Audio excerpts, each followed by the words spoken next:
Graça e paz, tudo bem com vocês? Espero que sim e que a bênção de Deus esteja sobre a sua vida. Hoje nós vamos direto ao ponto neste vídeo aqui, porque ele na verdade é continuidade do vídeo passado e o tema do vídeo passado foi referente à lição 3 da nossa Escola Bíblica Dominical, que será veiculada no próximo domingo, que é a sutileza da imoralidade sexual. Se você não viu, dá uma pausa nesse aqui, volta no vídeo anterior e dá uma olhadinha lá, que nós fizemos um comentário aí de quase 1 hora. Eu tenho por costume fazer no máximo 30, no máximo 40 minutos, mas realmente um assunto muito vasto. Amados, esse vídeo aqui eu não vou fazer ele editado, como costumo fazer, colocar aqui notas de rodapé dos versículos bíblicos que são citados, porque eu quero ganhar tempo, né? São exatamente 2 minutos para as 11 horas da noite da sexta-feira, e eu quero ver se amanhã cedo esse vídeo já está publicado para que você possa acompanhá-lo em qualquer horário durante o dia.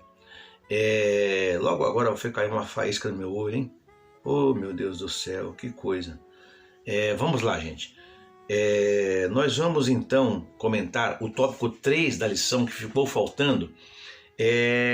A lição 3, ela tem o terceiro tópico, que é o padrão bíblico para uma sexualidade sadia. O subtópico 1 é o sexo atende uma necessidade da criação. Subtópico 2, o sexo como complementação e a satisfação. E subtópico 3, o pastoreio cristão e a prática homossexual. Esse subtópico 3, o pastoreio cristão e a prática homossexual, eu vou deixar para um outro momento, porque é um assunto muito vasto e até na classe, se os alunos resolverem polemizar, vai faltar tempo para ministrar esta aula aí. E esta questão de homossexualidade, ela está muito forte hoje, ela está bem patente nos meios de comunicação e eu acho que merece um tempo maior para que nós possamos comentar à luz da Bíblia. E isso pode ser comentado a qualquer tempo, né? Então vamos nos prender hoje mais sobre o padrão bíblico para o comportamento sexual cristão. E a sexualidade sempre foi um assunto polêmico ao longo dos séculos, né? Inclusive eu até disse no vídeo passado que é um assunto pouco ventilado hoje em nossas igrejas, infelizmente, e é um dos contextos que mais tem derrubado ministérios e tem levado muitas pessoas a uma vida de derrota. E falar de corpo, de nudez, de sexo e de práticas sexuais ilícitas e pecaminosas já era importante desde os tempos do Antigo Testamento. Então, se você vê, por exemplo, palavras como conhecer, possuir, entrar, deitar, eram utilizadas na linguagem bíblica. Por exemplo, né, a palavra conhecer está lá em Gênesis, capítulo de número 4. Eu vou usar o tablet agora porque é bem mais fácil do que ficar virando páginas. Olha só, conheceu Adão, Gênesis 4:1, conheceu Adão a Eva, sua mulher, e ela concebeu e tendo dado à luz a Caim, disse, alcancei do Senhor o varão. Então, conhecer, ou seja, o ato sexual. Possuir também, Gênesis capítulo 6, versículo 4. Vamos lá. Naqueles dias estavam os nefilins na terra e também depois, quando os filhos de Deus conheceram as filhas dos homens, as quais lhe deram filhos. Aqui também, nessa tradução, também está conhecer, mas tem tradução que diz as filhas dos homens foram possuídas, né? E vamos para Gênesis 19:35, ver qual é a expressão que está dizendo lá para se referir ao ato sexual. Tornaram, pois, a dar ao seu pai vinho a beber também naquela noite, e levantando-se a menor, deitou-se com ele, e não percebeu até quando ela se deitou. Então aqui está a palavra deitar, conhecer, possuir, entrou a ela, deitou. Então são utilizadas desde os primeiros relatos bíblicos com o sentido de descrever o ato sexual. E nos livros de Moisés, depois você dá uma olhada em Êxodo, se quiser anotar, pegar uma caneta, Êxodo, capítulo 22, versículos 16 e o 19. E também Levítico, capítulo 18, versículos 7 ao 18, 22 ao 23. Ali está uma legislação, está um conjunto de regras referente à nudez, referente ali ao contexto de sexualidade. E você vai perceber que existiam as regras e limites para as relações sexuais e muito bem especificadas. Hoje a sexualidade tem sido estimulada e explorada ao máximo no meio secular. Crianças a partir de meses de idade, ainda em fase de formação de sua personalidade e caráter, estão se vendo à mercê de desenhos, músicas, situações que provocam a libido, muitas vezes incentivada até pelos pais e avós. Adolescentes não crentes reivindicam o direito de chegar em casa de manhã porque eles querem durante a madrugada ficar com seus pares, enquanto os jovens estão negociando a liberdade de usar o leito conjugal de seus próprios pais. A partir dessa realidade, não é? Dessa situação que se encontra a sociedade em nossos dias, onde são tantos os estímulos, recebo a pergunta de uma pessoa que uma vez me fez e agora torno a lembrar, como é que fica a escolha pela pureza sexual, por exemplo, daqueles crentes solteiros que no passado, não é, antes de conhecerem a Cristo, de receberem a Cristo como Salvador, eles já tiveram uma vida sexual ativa. E daqueles que acabaram se convertendo, não é, a Jesus, mas eles estavam namorando e agora eles têm que de uma hora para outra botar o pé no freio e parar com aquela vida sexual ativa. E no caso dos que se encontram a Deus, com Deus ainda envolvidos sexualmente com as suas namoradas. Vocês percebem que é um assunto realmente bem complexo? Então como é que nós vamos lidar com essa carência e o desejo? Não é? E aí alguns vão dizer assim, bom, a gente não está preso à lei com ninguém, então nós estamos livres para realizar aquilo que a gente quiser. Bom, em primeiro lugar, é importante voltar um pouco e pensar que o ato sexual é uma ideia de Deus e como tudo que ele fez é bom. Deus criou o sexo, criou homens e mulheres com corpos diferentes, áreas erógenas mais sensíveis e maneiras diferentes de reagir ao sexo oposto. Deus fez homens e mulheres complementares anatomicamente, de modo que a união sexual os torna mais unidos, prazerosos e ampliados. Então, o sexo em si não é algo impuro e sujo. Ele foi planejado pelo próprio Deus e não é seu plano que o sexo afaste o homem do plano divino, fazendo com que este homem venha a pecar. O seu plano é o contrário. Deus quer que nossa gratidão seja sempre dada a Ele por algo tão bom que Ele nos deu e também que nós possamos aprendê-los a usar corretamente. Então, você vai perceber que o apóstolo Paulo, inclusive, ele vai falar para Timóteo que há muitos que ensinam doutrinas erradas, pregando até mesmo o celibato para todos, no que estão errados, porque tudo que Deus criou é bom e não há nada que rejeitar, sendo recebido com alegria, escreveu Paulo a Timóteo no capítulo 4 e o versículo 4. Então a questão toda é o espaço do sexo. Veja, em Gênesis capítulo 2, versículo 24, tem um texto que, neste texto, inaugura o casamento e apresenta as suas bases. O texto está dizendo, portanto, deixará o homem o seu pai e a sua mãe e apegar-se-á à sua mulher, e estarão ambos numa só carne, ou serão ambos uma só carne. As expressões ser uma só carne ou ser numa só carne, que também vão aparecer em Mateus capítulo 19, versículos 5 e 6, e Marcos capítulo 10 e o versículo 8, estão se referindo ao ato sexual. Isso fica evidente quando a gente lê 1 Coríntios capítulo 6, versículo 16. Vamos ler 1 Coríntios 6 e 16?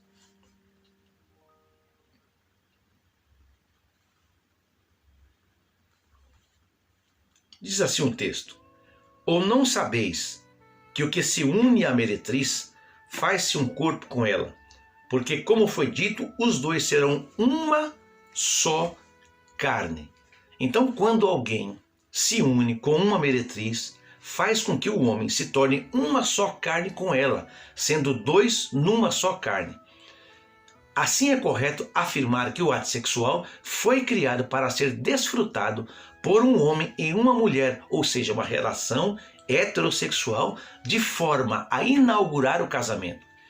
Portanto, ter relações sexuais fora do casamento implica desobedecer os mandamentos e estatutos divinos, retirando do matrimônio o caráter imaculado e honroso do leito sem mácula, do que nos fala, inclusive, a Epístola aos Hebreus. Não é? E a gente vai perceber, então, que este assunto de sexualidade à luz da Bíblia é um assunto de natureza espiritual. Dentro do casamento, o sexo ainda tem a função de santificar o cônjuge, mesmo que este não tema Deus. Você sabia disso? Vamos para 1 Coríntios, capítulo 7, versículo 14. 1 Coríntios 7, 14, está dizendo assim, olha: porque o marido incrédulo é santificado pela mulher, e a mulher incrédula é santificada pelo marido crente. De outro modo, os vossos filhos seriam imundos, mas agora são santos. Então veja, para que nasçam os filhos, é preciso primeiro o ato sexual. Ora, o sexo é uma coisa tão espiritual que, mesmo que um não seja crente ou seja incrédula, mas no ato sexual, quando nascerem os filhos, eles já nascem santificados. O sexo é um ato espiritual. E por ser o sexo de natureza espiritual e estar limitado ao casamento, é que Deus estipulou certos padrões de comportamento para os solteiros. Deus espera que eles respeitem seus corpos e que os tratem de forma que venham a honrar o Criador.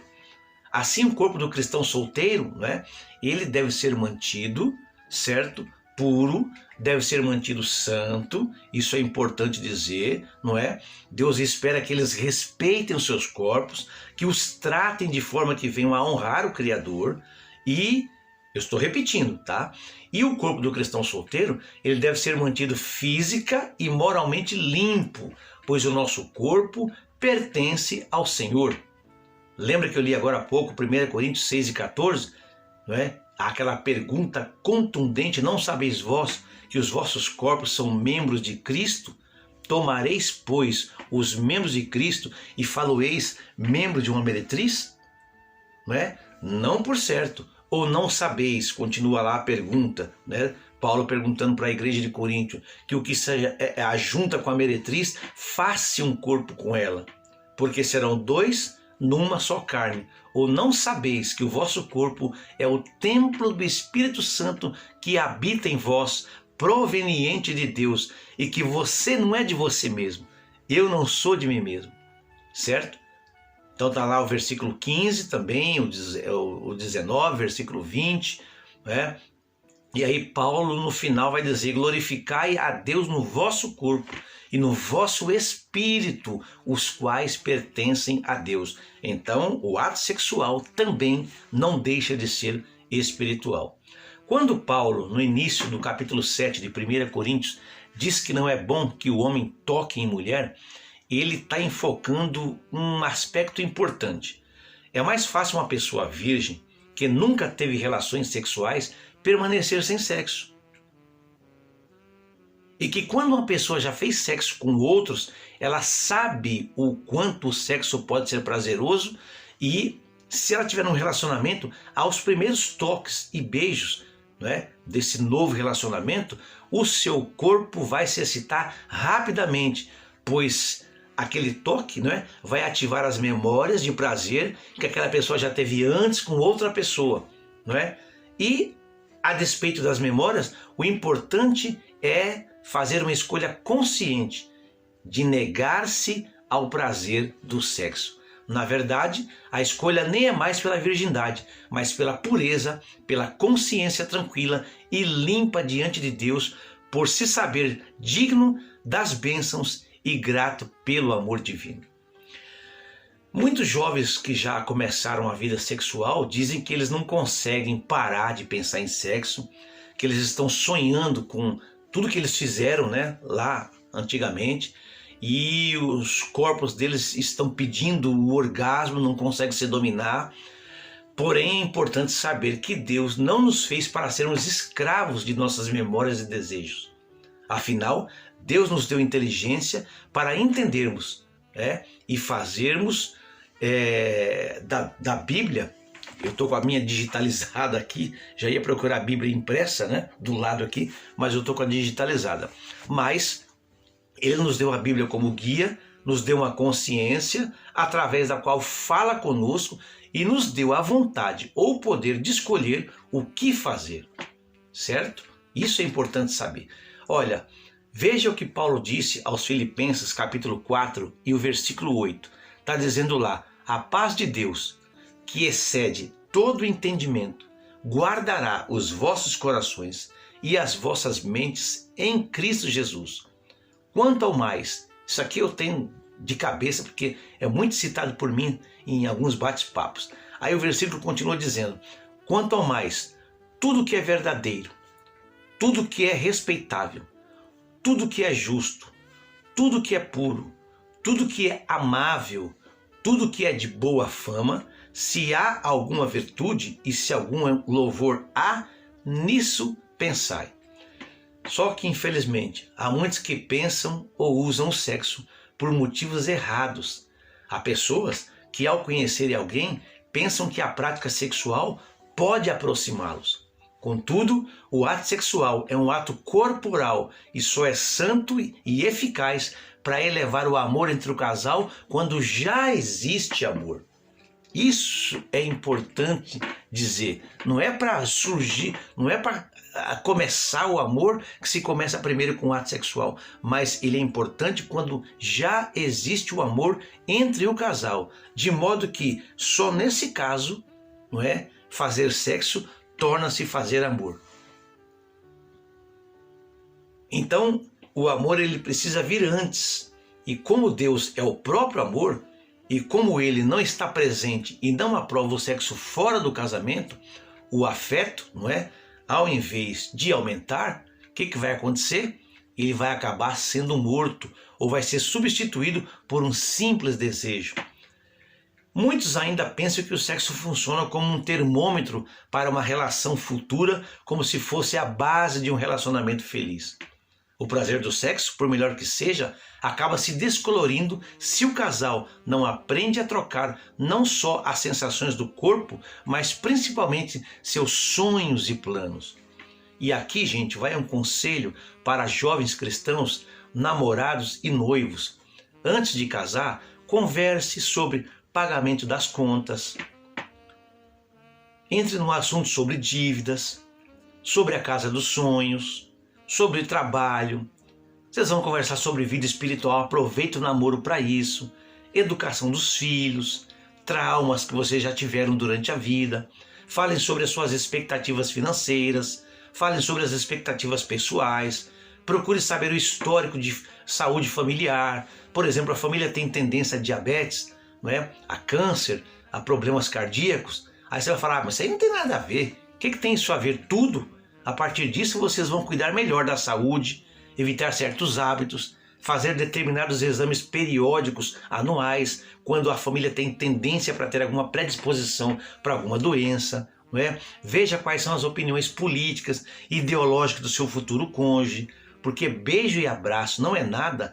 E se você quiser usar isso como termômetro para saber se vai se dar bem, olha, eu vou te dizer uma coisa, você tem tudo para fracassar. Aliás, se o teu namorado ou noiva não for de oração, vocês têm tudo para fracassar. Estar afinado sexualmente não garante a construção de relações afetivas sinceras, mas o inverso é sempre verdadeiro. Relações afetivas e amorosas entre cônjuges é que garantem relações sexuais prazerosas. Também não se justifica fazer sexo por se sentir carente. Eu estou carente, eu preciso matar essa vontade como se fosse alguém com sede, beber água para matar a sede. Olha, O princípio do sexo é a doação de si ao outro, é a troca, é a manipulação do corpo e dos sentidos. Então, assim sendo, quanto mais carente a pessoa estiver, ao final do ato, mais ela se sentirá usada como objeto do outro e não para o outro. Surge então a relação dependente, doentia e que com o tempo pode ser muito dolorosa para ambos. Cria-se assim um círculo vicioso, onde quanto mais se busca preencher a carência, mais vazia a pessoa fica, mais só, mais vulnerável, mais carente. Gente, sexualidade é coisa séria. Por fim, não é? Embora você seja mais forte do que a influência que o sexo pode ter sobre você, não menospreze, teorize ou brinque com a tentação sexual. Em outras palavras, não brinque com fogo, pois você pode acabar se queimando. Quando você sentir que uma pessoa do sexo oposto está se insinuando para você, não espere, não a provoque e nem queira ter um papo do tipo, vamos conversar a respeito, né? Ou então, olha, deixa eu te dar um conselho aqui e falar sobre um pouco de mim. Fuja, fuja, fuja, porque é algo muito difícil de controlar. A Bíblia diz que nós devemos também fugir da aparência do mal. Então, por exemplo, você evita pegar carona sozinho, né, com uma amiga de trabalho, com um amigo de trabalho, certo? Isso é importante. Ou conversar sozinho com frequência com pessoas casadas do sexo oposto. Não fica falando das suas intimidades ou carências para alguém do sexo oposto, né? Cuidado com os propósitos, limite, né? Na hora do encontro com o namoro, né? O aconchego físico excessivo. E por fim, fuja, né? Se esconda em Jesus, esperando nele o tempo certo para você poder gozar com seu cônjuge dos benefícios do sexo. Não podemos esquecer que além da comunicação do casal, outra finalidade existe para o sexo, que é isso que está na nossa revista aqui, no subtópico 3, né?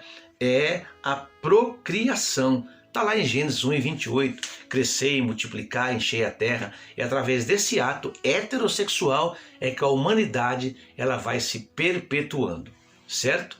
Nós estamos vivendo, gente, num mundo que infelizmente, não é, respira sexo. Portanto, é fundamental a arte do domínio do pensamento e do desejo. É imprescindível a conscientização de que, sendo pecado o sexo fora do casamento, praticá-lo ou não passa a ser uma escolha pessoal. E como em toda escolha que você faz ao longo da sua vida, a decisão é toda sua. Lembre-se, porém, que você sempre colherá os benefícios e bênçãos advindas de uma sábia decisão. Tá bom? Que Deus abençoe você, que Deus abençoe a sua casa, em nome de Jesus.